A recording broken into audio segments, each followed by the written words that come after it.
The woke ideology, the progressive movements that we all tend to talk about on a daily basis. The stories we talk about, ladies and gentlemen, only really come from what? Social media, films, radio, music, etc., etc. We don't really talk about stories coming from the military, the army, or in this case today, the Navy SEALs, because we just don't expect it from them. But as we know, as time goes on, it doesn't matter what entity it is because they are all pushing the same message. You only really have to go onto Twitter and see somebody in a high position of power from these entities wearing something, donning something that the left just clap like seals for. But what happens to the person that rejects the ideology that used to be part of these entities? What happens to that person, like you and I, who starts to think for themselves? Well, they get cast to the side. You're no longer any use to them.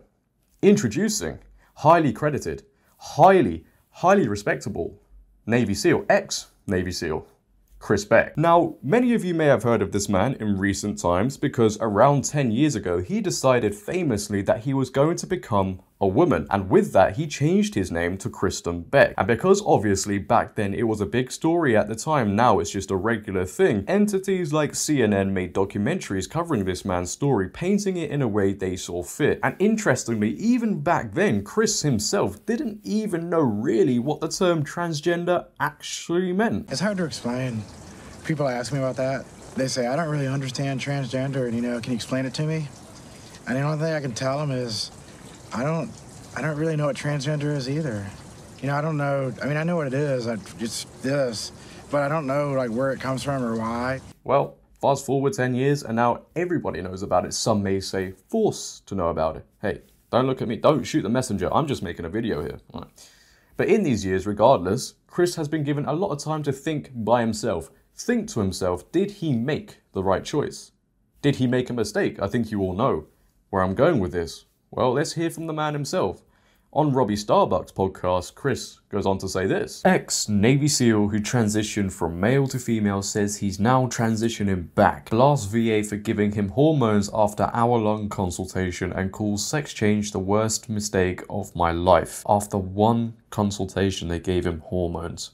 What? Everything that happened to me for the last 10 years destroyed my life. I destroyed my life. I'm not a victim. I did this to myself, but I had help. I take full responsibility. I went on CNN and everything else, and that's why I'm here right now. I'm trying to correct that. Now, I kind of respect this comment quite a bit, right? And I think you might agree with me because he has taken a lot of accountability. More accountability than most of the left are willing to take in today's world because their mistakes are always somebody else's fault. However, on the other hand, I will say the era that Chris transitioned in is a very different era than what we're in now because now people are brought up with this ideology, right? It's kind of normalized. So when people make these changes, there aren't people around them questioning them. There are people around them now just clapping because they're too scared to say otherwise. That's the situation we're in.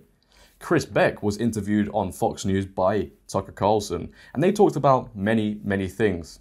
Firstly, they talked about what Chris stands for now. What is he fighting against now, and why it's important he has to do so. Take a listen. Chris, thanks so much for coming on. It's a poignant story and deserves, I think, a much longer treatment than we're about to give it. But when you say you had help, what did you mean by that?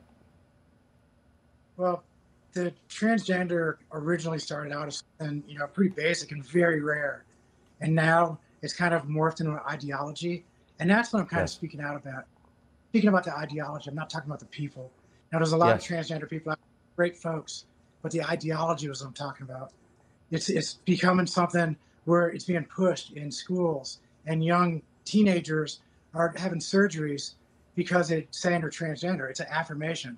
Once a teenager walks into an office, even if the parents are saying no, that doctor can override that. And that's a problem. That's pretty well said. I don't need to elaborate anymore, do I? I mean, it's not even just kids in the schools. It's young adults in the colleges. Even in this country, the young adults in the universities, grown adults in workplaces, everybody is forced to accept and believe that this is what is normal now. It is more politically correct. This is how backwards things are now. It is more politically correct for Chris himself to sit there and preach the other side, preach for kids going against their parents' wishes and getting these changes, than for him to sit there and say, no, you know what, kids need more protection. That is crazy. He then goes on to talk about this subject a lot more. He essentially says that when people rock up to the doctor's surgery, when they claim they are transgender, everybody has to accept it around them, like it's the gospel, like it's fact. And the doctor's reactions, well, listen to Chris. So then you also, just to say the ideology and what's going on, to prove it, is like what's happened to me. As soon as I started speaking out and saying that I think these teenagers need more time, they also need to reclassify transgender is gender dysphoria. It used to be in the psychologist's manual for, mental health issues. Now they've gotten rid of that. And now as soon as somebody goes in there and says anything even close to transgender, you're basically labeled transgender and you start pushing your surgery. Oh, Chris C, boy, you should not be speaking out against this. You should not be saying the words you're saying right now. Because even though you have gone through all the processes, you yourself, you are now just as evil as me and everybody else. There are genuinely people out there that don't want this man speaking out, right? There are people on the left that don't want this man pointing out the dangers of kids transitioning. They just want everybody blindly walking into things, right? Until, I don't know, 10, 15 years in the future, life smacks them in the face and life isn't as great as they were promised. There are people out there who don't want Chris speaking out so much that they have made it their mission to make sure he doesn't even exist. And it's worked, right? It's worked. Because until Fox News gave him a platform, I didn't even know who he was. Maybe he hasn't raised his voice enough, but I've been covering this stuff for a few months now and I have never heard of this man. So safe to say, the left got what they wanted. His story, his experience should be out there for everybody to find easily, right? Fox News shouldn't have to go out of their way to give him a platform. He should already have a platform, right? Because hearing both sides of the argument is what is healthy, not just one side. Because when you only hear one side of the argument, you make irreversible changes to your body that you may not have made if you heard both sides. But healthy isn't great anymore. Here is Chris, anyway, talking about the situation a little bit more. But they also start doing them on hormone blockers and all kinds of other hormone things, puberty blockers, everything else. It sterilizes these kids. So we're going to have all these children in 5 or 10 years who are being told one side of this story, and they're going, well, that's me. Because they're not being told stories like mine. They're not being told stories like so many other people who have detransitions. They hide the fact that I even exist. They also say that I hate transgender people. I don't hate transgender people. There's a lot of my friends. What I care about is people. I want people to slow down. I want these doctors to see what they're doing. In psychology, take a look at gender dysphoria. Take a look at autogynephilia. Take a look at body dysmorphic disorder. There's a myriad of things you can look at.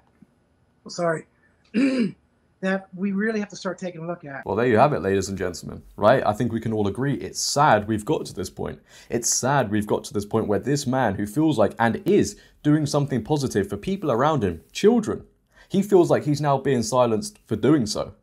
He's now being made to feel like he doesn't even exist. It's sad we've got to the point where nobody's wanting to say the truth. Everybody's scared to say it, so much so to the point nobody even likes to think about the truth. It's sad we've got to the point, and because of that, you find what I'm saying brave, and I'm speaking out against stuff, right? And many other people are doing the same, which is great. We should all collectively come together, but should it have got to this point in the very first place? I don't think so. And I'm not even trying to highlight what me and many others do, right? This is about Chris, and what Chris is saying, what he is doing, what he has done should be applauded. But the other side gets applauded more, and that's where the issue comes. Why aren't the news pushing this hard? Why aren't activists across the world on social media talking about this? And if they are talking about this, it's not in a positive way. They're just labeling him with all the buzzwords they just make up on a daily basis. We're told every day by every single person, everybody is telling us that we must think the same way. Everybody must feel the same way. We must accept what is going on. They push it so hard. They normalize it so hard. Every single entity wants to normalize this, so people just run out of energy to fight back against it, right? Lucky for me, I drink a lot of caffeine, so the energy is always there. I don't know if you can tell, but for a lot of people, they will just roll over and accept it. I see it in my daily life in this country. People are just like, oh, well, if it's going to happen.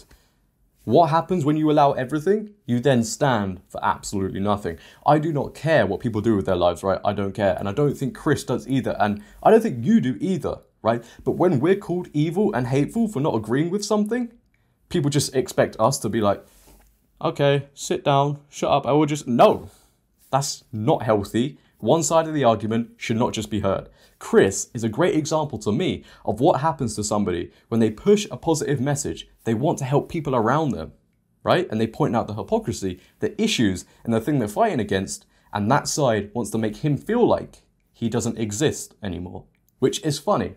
Because the people that make these changes, right, a lot of them just make these changes because they want to feel like they exist in today's world.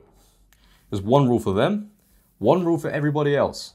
But hey, again, what do I know? What do I know? I'm just this British dude you see every day with a camera and a microphone expressing my opinion. I want to know how you guys feel about this whole situation. Do you agree with the things he's saying?